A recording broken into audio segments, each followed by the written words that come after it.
Morning students. अच्छा, अब आप 5वीं कक्षा में हो गए हैं। 4th क्लास में भी मैं ही पढ़ाती थी आपको, 5th क्लास भी मुझे ही मिल गई। देखो, पिछले साल भी यही मैम पढ़ाती थी, इस साल भी यही मैम पढ़ा रही है। ठीक है, तो आपने सबने अच्छे अच्छे नंबर लिए और अच्छे अच्छे नंबर लेकर पास हुए। ऐसे ही हमने आगे 5th क्लास में भी हमने जो है ज्यादा मेहनत करनी है और ज्यादा अच्छे नंबर लेने हैं, और ऐसे ही हमने हर क्लास में अच्छी अच्छी मेहनत करके बहुत सारे नंबर लेने हैं। अब हमने मैं हिंदी पढ़ा रही हूँ आपको, तो हिंदी में आपको जैसे 4th क्लास में 2 पुस्तकें लगती हैं, तो इसी प्रकार 5वीं कक्षा में आपको 2 पुस्तकें लगेंगी, जिसमें से एक भाषा माधुरी की है और दूसरी भाषा अभ्यास की। तो आप सबको पता है कि भाषा माधुरी की बुक में प्रश्न उत्तर, शब्द अर्थ, ये सब काम होता है। और ये सब काम हम कहाँ पर करते हैं? ये सब काम हम नोटबुक में करते हैं, और आपने पहले भी कर रखा है। तो हम ये ऐसे ही नोटबुक लगाएंगे, ऐसे ही नोटबुक हम एक हिंदी के लिए लगाएंगे, एक नोटबुक नैतिक शिक्षा के लिए लगाएंगे, और ऐसी एक नोटबुक हम संस्कृत के लिए लगाएंगे।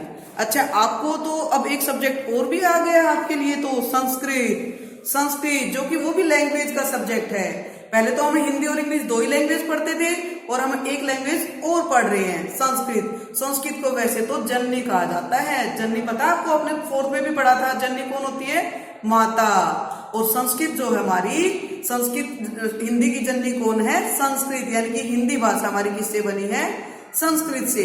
तो उसी प्रकार हमारा जैसे आपके 4th क्लास में 3 UT होते थे, उसी प्रकार हमारे 5th क्लास में भी 3 UT होंगे, जिसमें से आपके 3 UT में से उसके 10% आपके UT में से मार्क्स लिए जाएंगे, और 10% आपके जो आप नोटबुक में जो काम करोगे, सुंदर सुंदर काम करोगे, बुक में जो काम करोगे, नीट एंड क्लीन करोगे, तो 10 मार्क्स आपके वहां से उसके लिए जाएंगे।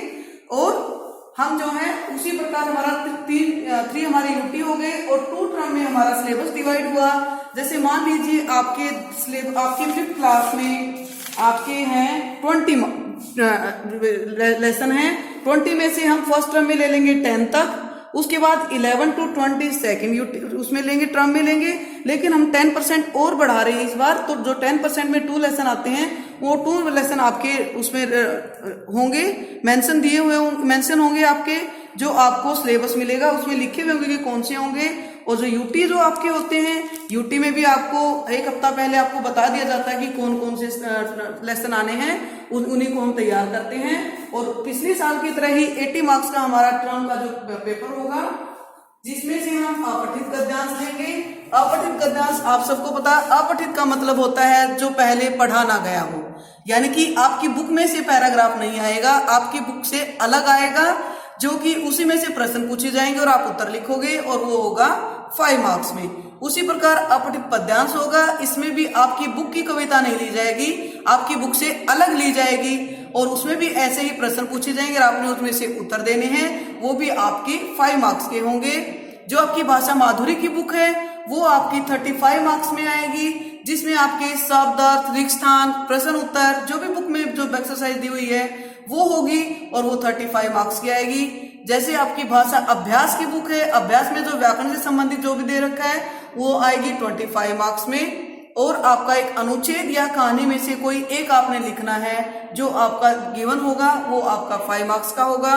और जैसे हम 5th क्लास में थोड़े और बड़े हो गए हैं, तो पत्र आ जाता है, सूचना लेखन हो जाती है, संवाद शैली हो जाती है। इन तीनों में से कोई एक आपको पेपर में मिलेगी, जो कि आपने वो भी करनी है, वो भी 5 मार्क्स की होगी। तो टोटल मिला के आपका बन गया ये 80 मार्क्स का। तो 80 मार्क्स का हमारा ये हो गया। 10% हमारे 10 मार्क्स हमारे UT में से लग गए, और 10% हमारे जो नोटबुक और हमने जो काम किया उसमें से लगे हैं। ठीक है, समझ में आ गए सबको? Thank you.